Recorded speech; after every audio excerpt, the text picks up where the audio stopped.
স্বাগত গ্লোবাল টাইমে। বিশ্বের নানা প্রান্তের খবর নিয়ে আপনাদের সাথে আছি আমি সোহাগ বক্স। শুরুতেই জানিয়ে দিব শিরোনামগুলো।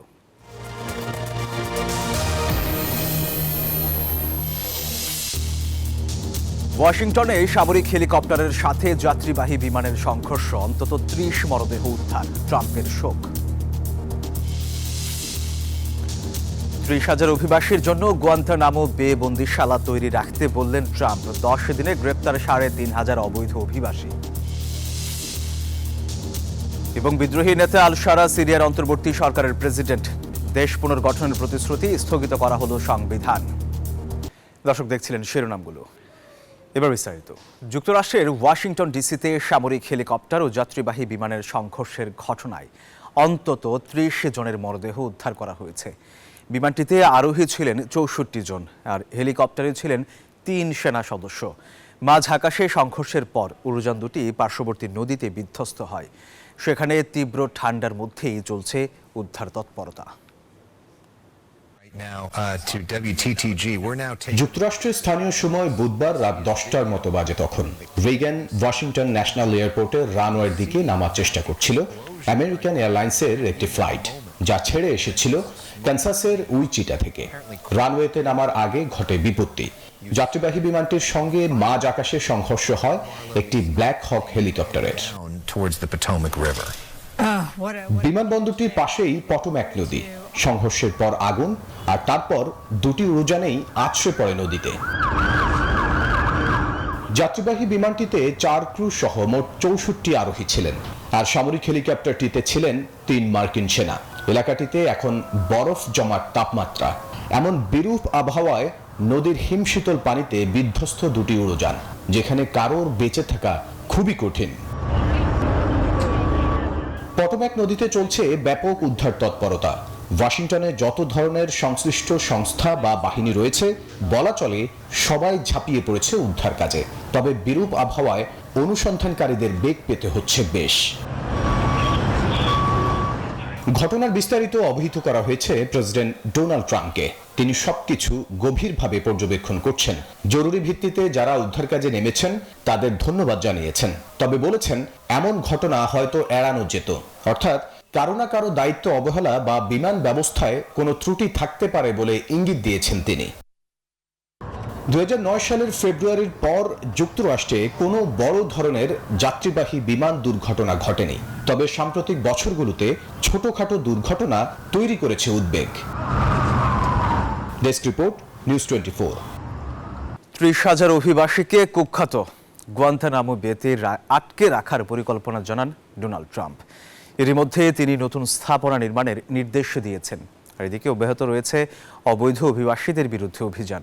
10 দিনে গ্রেপ্তার হয়েছে ৩৫,০০০ অবৈধ অভিবাসী। অবৈধ অভিবাসীদের বিরুদ্ধে একের পর এক পদক্ষেপ নিচ্ছেন ডোনাল্ড ট্রাম্প। এবার কিউবায় অবস্থিত মার্কিন কারাগারে ৩০,০০০ অভিবাসী ধারণক্ষম একটি আটক কেন্দ্র তৈরি করার নির্দেশ দিয়েছেন। সাগরে মার্কিন কোস্ট গার্ডের হাতে অভিবাসী ধরা পড়ার পর তাদেরকেও সরাসরি সেখানে নিয়ে যাওয়া হবে। গুয়ান্তানামো বে কারাগার নামে পরিচিত এই স্থাপনায় 9/11 হামলার পর থেকে সন্দেহভাজন সন্ত্রাসীদের বন্দী করে রাখছে যুক্তরাষ্ট্র। ট্রাম্পের নির্দেশনা অনুযায়ী অবৈধ অভিবাসীদের জন্য গুয়ান্তানামোর ধারণ ক্ষমতা দ্বিগুণ করা হবে। আর এতে ট্রাম্পের ঘোষিত পরিকল্পনায় যুক্তরাষ্ট্রে শুরু হওয়া অভিবাসী বিরোধী অভিযান আরও জোরালো হবে বলে মনে করা হচ্ছে।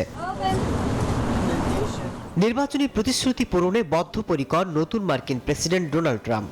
অবৈধ অভিবাসীদের বিরুদ্ধে জোর তৎপরতা চালাচ্ছেন ট্রাম্প প্রশাসন। এরই মধ্যে গ্রেপ্তার হয়েছেন ৩৫,০০০ অবৈধ অভিবাসী। এর মধ্যে বাঙালি অভিবাসীরাও রয়েছেন। To detain the worst criminal illegal aliens threatening the American people. Some of them are so bad we don't even trust the countries to hold them. এদিকে ট্রাম্পের গ্রিনল্যান্ড দখলের হুমকির মুখে সেখানে সেনা পাঠানোর চিন্তা ভাবনা করছে ফ্রান্স। মাসুদ রানা, নিউজ 24। অবৈধ অভিবাসী ইস্যুতে কঠোর অবস্থান নিচ্ছে পশ্চিম ইউরোপের দেশ জার্মানি। বুধবার অনিয়মিত ও অবৈধ অভিবাসীদের ঠেকাতে বিশেষ প্রস্তাব পাশ করেছে দেশটির পার্লামেন্ট। প্রস্তাবে আশ্রয় প্রত্যাশীদের জার্মান সীমান্ত থেকে ফেরত পাঠানো, দেশে থাকা অভিবাসন প্রত্যাশীদের প্রয়োজনে জেলে রাখা, জার্মানিতে রাজনৈতিক কিংবা মানবিক আশ্রয় পেয়েছেন এমন অভিবাসীর পরিবারের সদস্যদের দেশটিতে প্রবেশে কড়াকড়ি আরোপের মতো নানা বিষয় রয়েছে। সম্প্রতি জার্মানিতে নানা কারণে আশ্রয় নিয়ে বসবাসরত অনেক অভিবাসী বিভিন্ন অপরাধে জড়াচ্ছেন।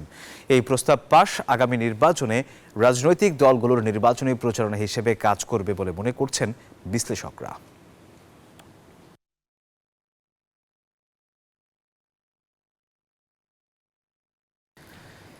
ফিলিস্তিনের পক্ষে যেসব প্রবাসী ও বিদেশি শিক্ষার্থী বিক্ষোভ সমাবেশ করেছিল তাদের ভিসা বাতিল করে নিজ দেশে ফেরত পাঠাবে যুক্তরাষ্ট্র। বুধবার এই সংক্রান্ত একটি নির্বাহী আদেশে স্বাক্ষর করেছেন মার্কিন প্রেসিডেন্ট ডোনাল্ড ট্রাম্প। একটি ফ্যাক্ট শিটে প্রবাসী ও বিদেশি শিক্ষার্থীদের উদ্দেশ্যে ট্রাম্প বলেন, যারা জিহাদপন্থী আন্দোলনে যোগ দিয়েছিলেন তাদের নজরদারিতে রেখেছে তার প্রশাসন। তাদের খুঁজে বের করা হবে এবং নিজ নিজ দেশে ফেরত পাঠানো হবে। এমনকি শিক্ষা প্রতিষ্ঠানে হামাসের প্রতি সহানুভূতি দেখানো সব বিদেশি শিক্ষার্থীর ভিসা দ্রুততম সময়ের মধ্যে বাতিল করা হবে বলেও জানান প্রেসিডেন্ট ট্রাম্প।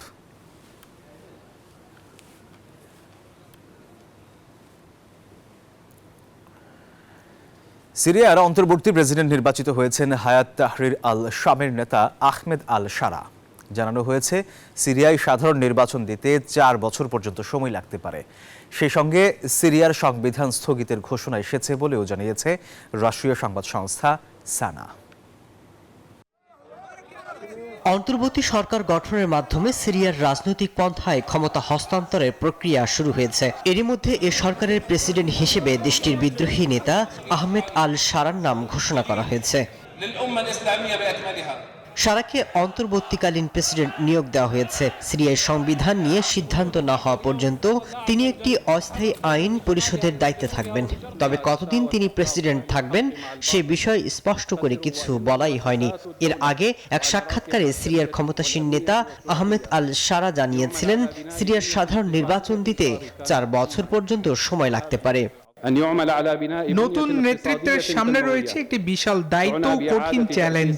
এই সময় দেশে স্থিতিশীলতা ফেরানোর পাশাপাশি দেশ পুনর্গঠনে কাজ করতে আমি প্রতিশ্রুতিবদ্ধ।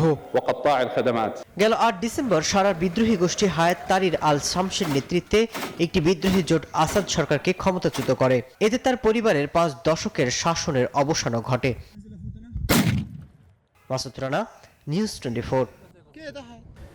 গাজায় যুদ্ধবিরতি চুক্তির অংশ হিসেবে আজ আরও 7 জিম্মিকে মুক্তি দিয়েছে হামাস, যাদের মধ্যে 2 ইসরায়েলি এবং 5 জন থাইল্যান্ডের নাগরিক। বিনিময়ে 110 জন ফিলিস্তিনিকে ছাড়বে ইসরায়েল। জানা গেছে, মুক্তি পেতে যাওয়া 110 ফিলিস্তিনের মধ্যে 30 জনের বয়স 18 বছরের নিচে। এছাড়া 32 জনের বিরুদ্ধে যাবজ্জীবন কারাদণ্ডের রায় ছিল, আর 48 জন বিভিন্ন মেয়াদে সাজা খাটছিলেন ইসরায়েলের কারাগারে। গেল 19 জানুয়ারি গাজায় যুদ্ধবিরতির কার্যকর হয়। প্রথম 2 ধাপে 290 ফিলিস্তিনের বিনিময়ে মুক্তি মিলেছে 7 ইসরায়েলি নারীর। নতুন কর্মসূচির ঘোষণা দিয়েছে পাকিস্তানের সাবেক প্রধানমন্ত্রী ইমরান খানের দল পাকিস্তান তেহরিক ইনসাফ পিটিআই। ইমরান খানের নির্দেশে দলটির খাইবার পাখতুনখোয়া প্রদেশের প্রেসিডেন্ট জুনাইদ আকবর এই ঘোষণা দেন। আগামী 8 ফেব্রুয়ারি প্রদেশের সোয়াবিতে এই জনসভা অনুষ্ঠিত হবে। পিটিআইয়ের অভিযোগ, ক্ষমতাসীন জোট সরকার জালিয়াতির মাধ্যমে তাদের ম্যান্ডেট চুরি করে নিয়েছে, যদিও এই অভিযোগ অস্বীকার করেছে পাক সরকার।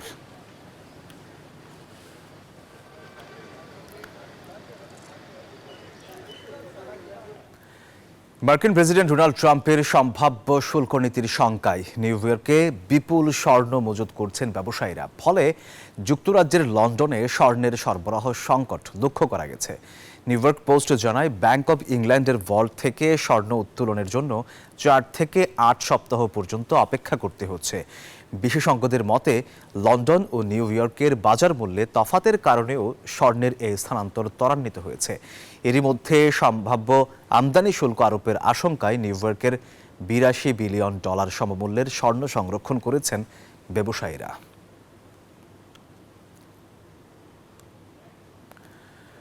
অবৈধ অভিবাসী ধরতে যুক্তরাষ্ট্র জুড়ে চলছে অভিযান। আটক আতঙ্কে বাংলাদেশিরাও ধরা পড়লেই জেল, ফেরত যেতে হবে নিজ দেশে। বৈধতার কাগজ না থাকলে সন্তানের সাথে হবে বাবা মায়ের বিচ্ছেদ। ভুক্তভোগীদের পাশে দাঁড়াতে কাজ করছে বাংলাদেশি কমিউনিটি। আতঙ্কিত না হয়ে আইনি পরামর্শ নেওয়ার কথা বলছেন বিশেষজ্ঞরা। যুক্তরাষ্ট্রের নিউ ইয়র্ক থেকে আরিফুর রহমানের রিপোর্ট। কিছুটা ভীতিকর পরিস্থিতির জন্ম হয়েছে যুক্তরাষ্ট্রের বিভিন্ন সম্প্রদায়ের মানুষের মাঝে। অবৈধ নাগরিকদের বিরুদ্ধে এই অভিযানের বিশেষ প্রভাব পড়েছে দেশটিতে বসবাসকারী বাংলাদেশি অভিবাসীদের। এখন যে পরিস্থিতি চলছে সেটা নিয়ে অনেকের মধ্যে অনেক আশঙ্কা দেখছি, বিশেষ করে আমাদের কমিউনিটির মধ্যে। নতুন যা কিছুই হচ্ছে, নতুন সরকার চিন্তা ভাবনা তো আমাদেরকে ওনাদের রুলসগুলো ফলো করলে আই হোপ কোনো ধরনের অপারেন্স হবে না। এ সময় ভয় পাওয়া যথেষ্ট নয়, এজন্য সবাইকে একসাথে কাজ করতে হবে। ঐক্যবদ্ধ হওয়া, কর্মশালা ও গোলটেবিল আলোচনা, পরিবারগুলোকে তথ্য দিয়ে সমৃদ্ধ করতে হবে। বাংলাদেশে আমেরিকান অ্যাডভোকেসি গ্রুপের এক বৈঠকে এসব কথা জানালেন মার্কিন এই কংগ্রেসম্যান। তিনি এ সময় এই অভিযানের ব্যাপারে বিশেষ দিক নির্দেশনা এবং সতর্ক থাকার পরামর্শ দেন। অভিযানে আসা কেউ দরজা নক করলে আপনারা দরজা খুলবেন না, যদি না কোনো বিচারকের স্বাক্ষরিত ওয়ারেন্ট থাকে। অভিযানে আসা কেউ আপনার দরজা ভাঙতে পারবে না যদি আপনি অপরাধী না হন। যদি আপনি অবৈধ অভিবাসী হন, তাহলে এমন একজন আমেরিকান নাগরিককে খুঁজে নিন যিনি আপনার সন্তানকে স্কুলে নিয়ে যেতে পারবেন। এখনই সচেতনতা তৈরি এবং একসাথে কাজ করবার সময়। ভয় না পেয়ে অধিকার রক্ষা এবং নিরাপদ থাকার জন্য প্রস্তুতি নিন। নিউ ইয়র্কে Bangladeshi American advocacy group Bangladeshi অভিবাসীদের যে কোনো ধরনের সহযোগিতা প্রদানের জন্য প্রস্তুত রয়েছে।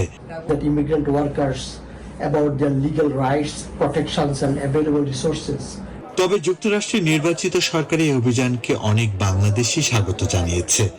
ইলিগাল মানুষ কাম করতেছে আস্থা সারা আমেরিকার, আর লিগাল মানুষের ঘুরতে ঘুরতে কাম পায় না। তার পদক্ষেপটা খারাপ না।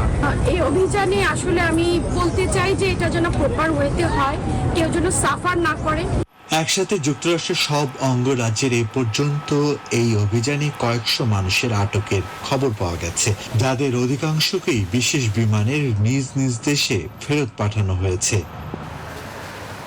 Arifur Rahman, news 24, new York, যুক্তরাষ্ট্র। শেষ করার আগে শিরোনামগুলো জানিয়ে দিচ্ছি আরও একবার।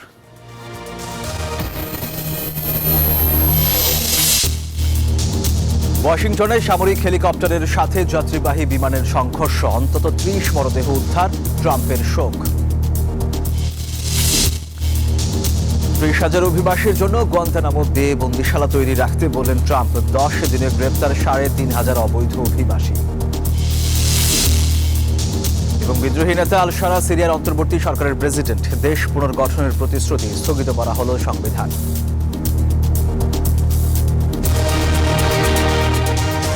দর্শক, এই ছিল নিউজ 24 গ্লোবাল টাইম। এতক্ষণ থাকার জন্য ধন্যবাদ সবাইকে।